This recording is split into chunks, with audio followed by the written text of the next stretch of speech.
देश की आइडेंटिटी को एस्टेब्लिश करने के लिए राज्य की आइडेंटिटी को खत्म किया जा रहा है। बताइए कि आपको फंड कहाँ से मिल रहा है, आप इतना आंदोलन कर रहे हैं, आप इतने लोगों को लेकर चल रहे हैं, पैसे कहाँ से आ रहे हैं और आपके पीछे कौन है? आपको लग रहा है ना, तो एक बार आप आह्वान कीजिए ना, अपना पार्टी के झंडा के तले देखते हैं कितने लोग आएंगे। ये हक अधिकार की लड़ाई है। लाख मजदूर है, इन सब का दिमाग घूम गया कि मेरी माटी और हम 12 लाख मजदूर प्रवासी हम बाहरों में खट रहे हैं और यहाँ लाखों का कोयला लोग चोरी करके कमा रहे हैं, बालू चुरा रहे हैं, जंगल से पत्थर काट रहे हैं। क्यों?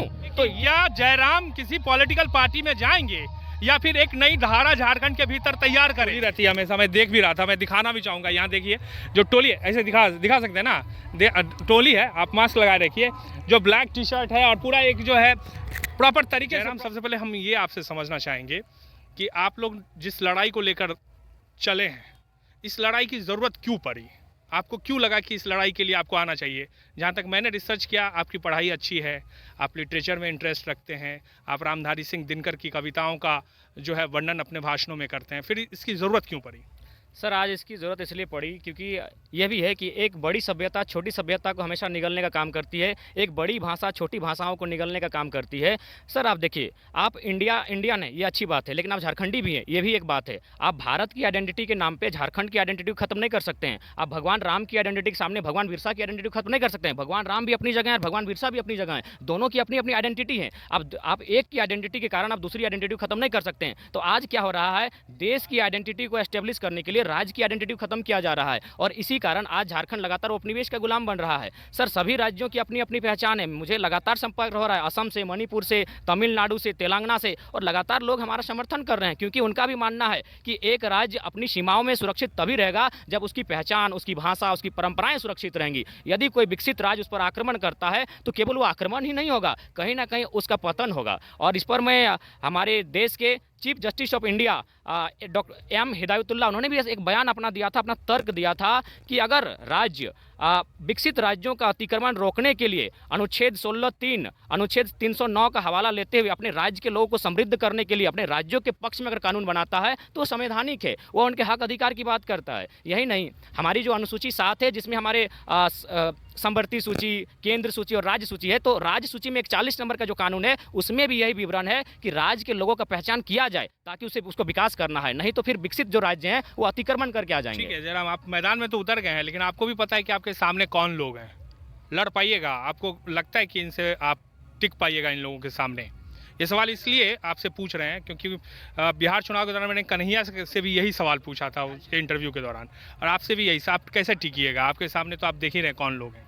सर बस हमारा आत्मविश्वास बहुत मजबूत है। हमने मंडेला को पढ़ा है, मंडेला को समझा है। मंडेला ने किस प्रकार 28 साल जेलों की यातना काटी थी, लेकिन जब वो निकले तो अफ्रीका में एक नया सूर्य का उदय हुआ था। मानते हैं सामने वाले बहुत मजबूत है, युद्धानों के मामले में, जनबल के मामले में, षड्यंत्र के मामले में बहुत मजबूत है, लेकिन हमारे पास बस एक ही चीज़ है, हम लोग ईमानदार हैं, हम लोग निष्ठापूर्वक हैं, हम सच्चाई के साथ हैं, हम अपने हक अधिकार और संविधान के साथ हैं। हम भारत एक संवैधानिक देश है, हम संविधान की दुहाई देते हैं, हम न्यायालय से मांग करते हैं कि झारखंड को सुरक्षित किया जाए, झारखंड को संरक्षित किया जाए। वीडियो को मैं देख रहा था, आप बार बार कहते हैं कि आपका किसी से ये नहीं है, विरोध नहीं है, आप बिहारियों का विरोध नहीं कर रहे हैं, आपकी अपनी लड़ाई है, आप अपनी भाषा को बचाना चाहते हैं और भाषा जो है वो संस्कृति के लिए बहुत ज़रूरी होता है। लेकिन आपकी सरकार जो हमारे झारखंड में है, हेमंत सरकार, उन्होंने भोजपुरी और मगही को बोकारो और धनबाद से हटा दिया, फिर इसकी ज़रूरत क्यों है? आप सड़क पर क्यों हैं? सर अब हम तो अपने सरकार का जो मैनिफेस्टो था, पहली बात तो इससे पहले भाजपा राजसू की सरकार थी, उनको 5 साल पूरा मौका मिला। उन्होंने क्या किया, 1985 की नीति लेकर आ गए। उन्होंने क्या किया, 11 जिला 13 जिला लेकर आ गए। तो उनकी जो नीतियां थी वो झारखंड के पक्ष में नहीं थी, इसीलिए जनता ने उनको धराशायी किया और झारखंड मुक्ति मोर्चा के नेतृत्व में सरकार बनाने का अवसर दिया। जबकि इसमें देखिए सभी स्टूडेंट वर्ग थे, पढ़े लिखे युवा थे, वे जानते थे कि झारखंड के जो युवा हैं लगातार बेरोजगारी का दंश झेल रहे हैं। ये जो सरकार आएगी ये पहले नियुक्ति बाद में पहले नीति बनाएगी, लेकिन ये कहीं ना कहीं किसी दबाव हो, चाहे जो भी परिणाम हो, कहीं ना कहीं जिस उम्मीद के साथ, जिन वचनों के साथ ये सरकार में आई थी वो वचनों से दूर है। इन्होंने कहा था कि 75% जो कंपनी आरक्षण देंगे, आरक्षण देंगे, अभी कंपनी में, प्राइवेट सेक्टर में भी देंगे। तो दे रही है सरकार। तो पहली एक बात बताइए कि झारखंडी है कौन, ये तो तय करना हो, झारखंडी है कौन। उन्होंने तो नियोजन नीति लागू की, बनाया कि जो 10वीं 12वीं यहाँ करेंगे वो एलिजिबल है। तो देखिए उसमें हम कहेंगे कि इनके पास दूरदर्शिता नहीं है, ये मूर्ख हैं। कैसे कि जर्मनी का एक, बहुत सारे लोग जर्मनी के यहाँ हैं, अधिकारी हैं, उनका बच्चा भी झारखंड में पढ़ता है, वो झारखंडी गिन लें। झारखंडी गिन ले उन्हें। इंडोनेशिया के लोग जो धनबाद में पढ़ते हैं, उनका बच्चा भी धनबाद में पढ़ता है, तो क्या इंडोनेशियन को झारखंडी गिन ले? ये बहुत ही गलत नीति है। एक चीज मुझे बताइए, लोग ये भी कह रहे हैं कि आप जैसे बीजेपी के विधायक, अभी विधानसभा में मेरी बातचीत हो रही थी बिरंची नारायण से, उन्होंने कहा ये पूरा स्पॉन्सर्ड है, जो भी लोग हैं उनको फंड कहाँ से मिल रहा है, सरकार उनके पीछे। आप बताइए कि आपको फंड कहाँ से मिल रहा है, आप इतना आंदोलन कर रहे हैं, आप इतने लोगों को लेकर चल रहे हैं, पैसे कहाँ से आ रहे हैं और आपके पीछे कौन है, कहाँ से आपको पावर मिल रहा है? सर पहली बात, अगर ये मैं नहीं कह रहा हूँ, ये बीजेपी के विधायकों ने कहा। मैं बीजेपी के विधायक को ही उत्तर देना चाहूँगा। बीजेपी के विधायक, आपकी केंद्र में सरकार है, आप राज्य में भी बहुत, आप विपक्ष के दल में हैं, आपको लग रहा है ना, तो एक बार आप आह्वान कीजिए ना, अपना पार्टी के झंडा के तले देखते हैं कितने लोग आएंगे। ये हक अधिकार की लड़ाई है, लोग अपने हक अधिकार को समझने लगे हैं। देखिए कोरोना का कल जैसे ही आया ना, पेपर में इन्होंने स्पष्ट पढ़ा कि 12 लाख हमारे यहाँ मजदूर हैं, 12 लाख मजदूर है। इन सब का दिमाग घूम गया कि मेरी माटी और हम 12 लाख मजदूर प्रवासी, हम बाहरों में खट रहे हैं और यहाँ लाखों का कोयला लोग चोरी करके कमा रहे हैं, बालू चुरा रहे हैं, जंगल से पत्थर काट रहे हैं। क्यों? तो ये लोग अपने हक अधिकार को समझने लगे हैं। ये कोई फंडिंग नहीं है, लोग गुलामी का एहसास इन्हें होने लगा है कि झारखंड मेरा और गुलाम हम बनाए जा रहे हैं। आज नहीं लड़े तो आने वाली पीढ़ी जंजीरों में होगी। ये कोई फंडिंग नहीं हो रहा है। एक चीज मुझे बताइए, आखिरी सवाल है, एक दो सवाल आखिरी ले लेंगे आपसे। आप ये मुझे बताइए कि क्या जयराम किसी पॉलिटिकल पार्टी में जाएंगे या फिर एक नई धारा झारखंड के भीतर तैयार करेंगे? मैं जो वर्तमान में पार्टियां हैं, मैं स्पष्ट कर दूं, किसी पार्टी के साथ नहीं जाऊंगा, क्योंकि ये पार्टियां लगातार झारखंड को छलने का काम किया है। सभी दोषी हैं, जनता का गुनहगार सभी हैं। अगर जरूरत पड़े, जनता की मांग रही, और मैं बार बार मैसेज देता हूं अपनी जनता को कि असम ने जिस प्रकार 1985 में असम के स्टूडेंट सड़क पर आए थे, उन्होंने छात्रों की सरकार बनाई थी, कुंवारों की सरकार बनाई थी, झारखंड भी एक नई दिशा देना है। तो सिचुएशन आए तो युवाओं को तैयार रहना। 2024 के लिए आप तैयारी भी कर रहे हैं, पैरेलल में तैयारी भी आपकी चल रही कि अगर उस तरह की जरूरत पड़ी तो आप पॉलिटिक्स में आएंगे? जैसे अरविंद केजरीवाल ने एक नई लकीर खींच दी, मान लीजिए, एक उदाहरण दे रहा हूं मैं, उस तरह की पॉलिटिक्स को लोग एक्सेप्ट भी कर रहे हैं, तो ऐसा लगता है कि झारखंड में भी आप ऐसा सोच रहे हैं कि ऐसा हो सकता है भविष्य में? देखिए, झारखंड की जनता को अगर लगता है, अगर झारखंड की जनता कहेगी, तो निस्संदेह भारत एक लोकतांत्रिक देश है, और लोकतांत्रिक देश में अगर पढ़े लिखे युवा अगर नेतृत्व नहीं करेंगे, पढ़े लिखे युवा अगर राजनीति नहीं करेंगे, तो निस्संदेह आज लोकतंत्र का स्तर गिरा है ना। सर देखिए, नेताजी आज अगर आज किसी को बोला जाए ना, तो बहुत शर्म लगता है कि हमको नेताजी बोल दिया। कितना दुख लगता है कि नेताजी, कभी नेताजी सुभाष चंद्र को बोला जाता था।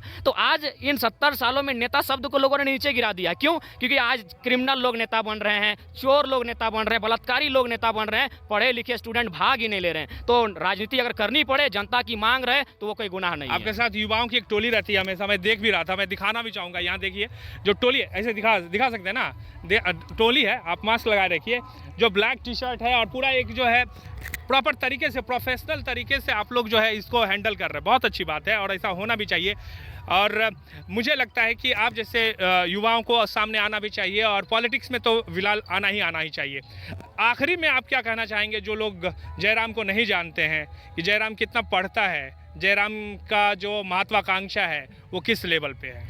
मैं संदेश, हाँ, इसी के साथ एक और जोड़ दूंगे। आप जब इस आंदोलन में जुड़े, ये आखिरी सवाल मेरा, तो सुदेश महतो जैसे लोग भी 1932 की बात करने लगे, जगन्नाथ महतो बोलने लगे, उनके तो मैनिफेस्टो में ही है, आप तो जानते ही हैं। कई ऐसे महतो, अमित महतो ने जेएमएम छोड़ दिया, वो आ गए।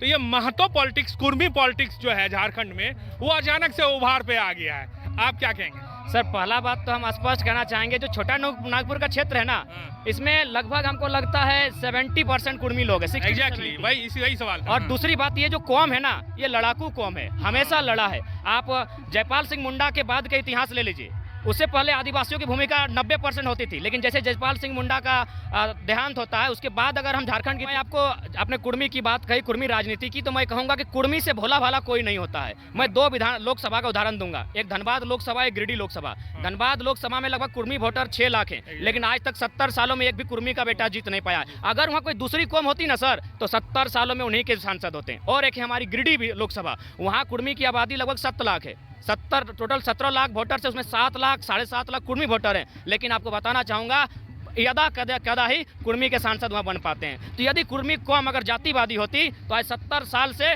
2 सीटों पर कुर्मी का कब्जा होता है, एक धनबाद, एक गिरिडीह। लेकिन उन्होंने वसुदेव कुटुंबकम, सहिष्णु भाव रखा है। और मैं एक ताज़ा उदाहरण दूंगा, मैं जिस गाँव से आता हूँ ना, वहाँ एक वार्ड है, उस 11 नंबर वार्ड, वहाँ 394 वोटर्स हैं। 394 वोटर में 11 वोटर हैं गैर जाति, जिस जाति मैं नाम नहीं लूंगा, मात्र 11 वोटर हैं और उसका वार्ड सदस्य, जबकि कुर्मी लोग 300 हैं, उसका 11 है और कुर्मी 300 है, लेकिन कुर्मी नहीं बल्कि वो 11 जिनका है उनके वोटर जो हैं वे वहाँ वार्ड हैं। तो कुर्मी हमेशा सहिष्णु रहा है सर। बिल्कुल, देखिए आपको एक याद दिलाना चाहेंगे आखिरी में, हार्दिक पटेल का नाम सुने होंगे, वो भी कुर्मी समुदाय से ही आते हैं। और गुजरात में अगर पिछले विधानसभा चुनाव की बात करें तो भारतीय जनता पार्टी जैसी पार्टी वहाँ हारते हारते बची थी। कांग्रेस जो है नेक टू नेक फाइट में आ गया था। जयराम महतो जो हैं वो यहाँ क्या कर रहे हैं, इनका मकसद क्या है, इस पर हो सकता है विवाद हो सकता है, लेकिन इस पर कोई विवाद नहीं होनी चाहिए कि इस तरह के युवाओं को भारत की राजनीति में आज की तारीख में आना बेहद ज़रूरी है। उम्मीद करते हैं जयराम, जो आप चाहते हैं, जो आप सोचते हैं, उसमें आप कामयाब हो। आपको अगर ये वीडियो पसंद आए शेयर जरूर कीजिएगा। आप देख रहे थे समाचार वाला, मैं हूं राज सिंह, नमस्कार।